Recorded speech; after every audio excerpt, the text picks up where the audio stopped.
ஐயனார் துணை சீரியலில் நம்ம சோழன் அவங்களுக்கு வேலை போன கஷ்டத்துலையும் அதே சமயம் வீட்டில் யாருமே நம்ம சோழனை மதிக்க மாட்டுக்காங்க அப்படின்னு நினச்சிக்கிட்டும் போய் தலைகால் புரியாமல் குடிச்சிட்டு வீட்டுக்கு வராங்க.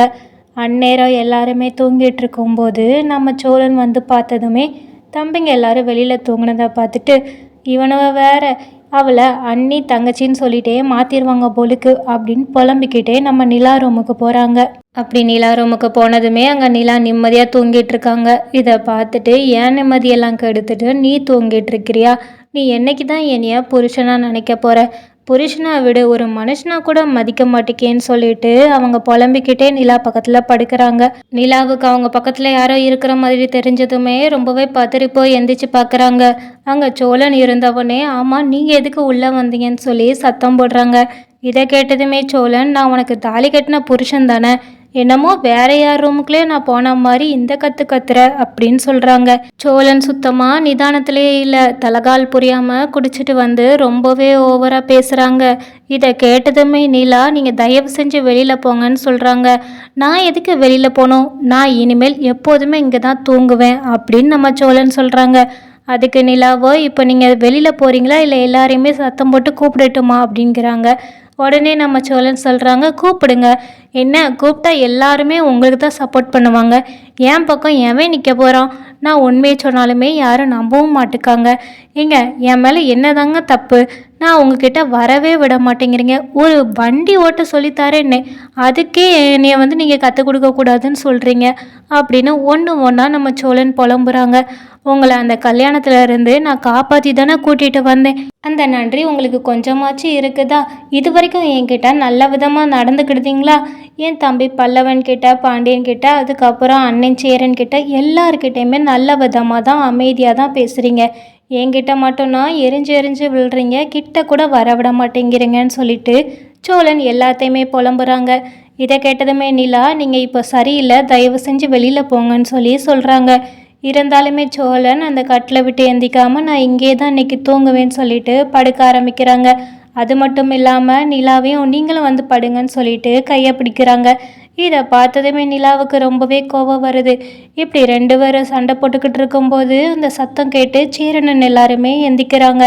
எந்திரிச்சு நிலா ரூம்லேருந்து தான் சத்தம் வருதுன்னு சொல்லிட்டு நிலா ரூமுக்கு வந்து பார்க்குறாங்க. வந்து பார்த்ததுமே நம்ம நிலா நடந்த எல்லாத்தையுமே சொல்கிறாங்க.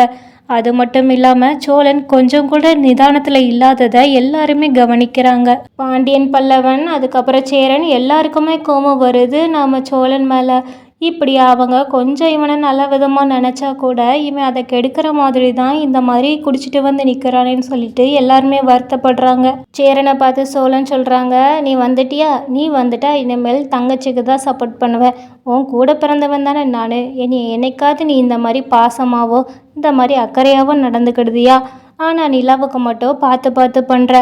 அது மட்டும் இல்லாமல் விட்டால் உன் சொந்த தங்கச்சியாகவே ஆக்கிடுவ பொழுக்கு.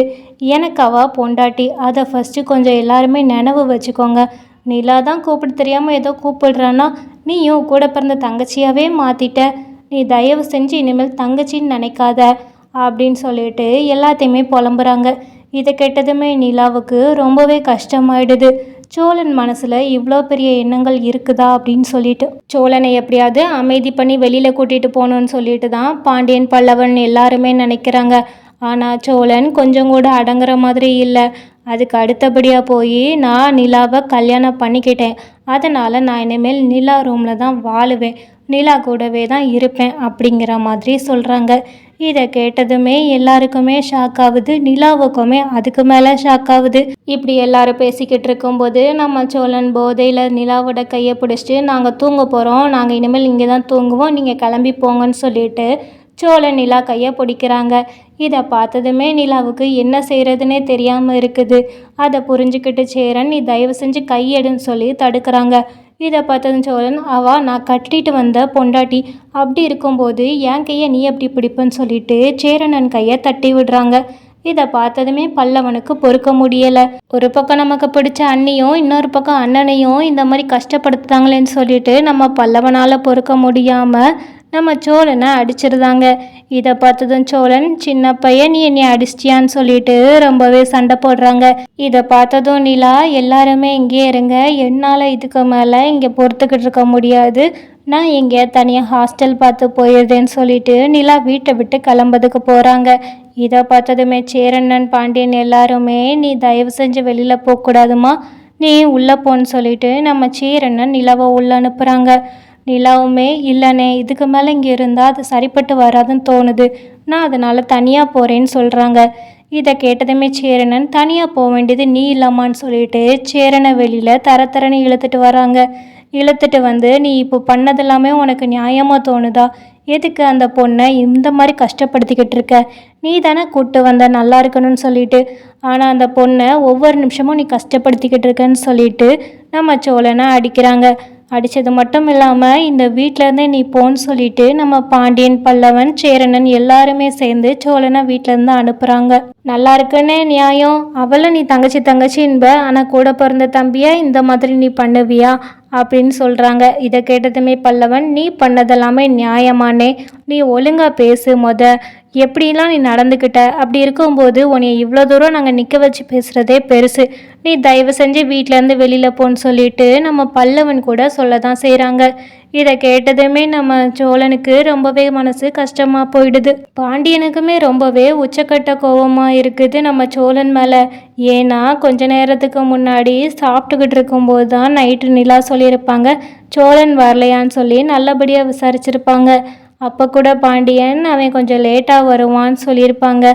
ஆனாலும் நம்ம நிலா, அவர் எனக்கு ஸ்கூட்டி வாங்கி தந்தது எனக்கு ரொம்பவே பிடிச்சிருந்தது, நல்ல மனுஷன்தான், ஆனால் அப்பப்போ திடீர்னு கோபம் வருது, வேற ஒன்றும் அவர்கிட்ட குறையாவே தெரியலை, ரொம்பவே நல்லவருன்னு சொல்லிட்டு நம்ம சோழனை பற்றி நல்ல விதமாக தான் பேசியிருப்பாங்க நிலா.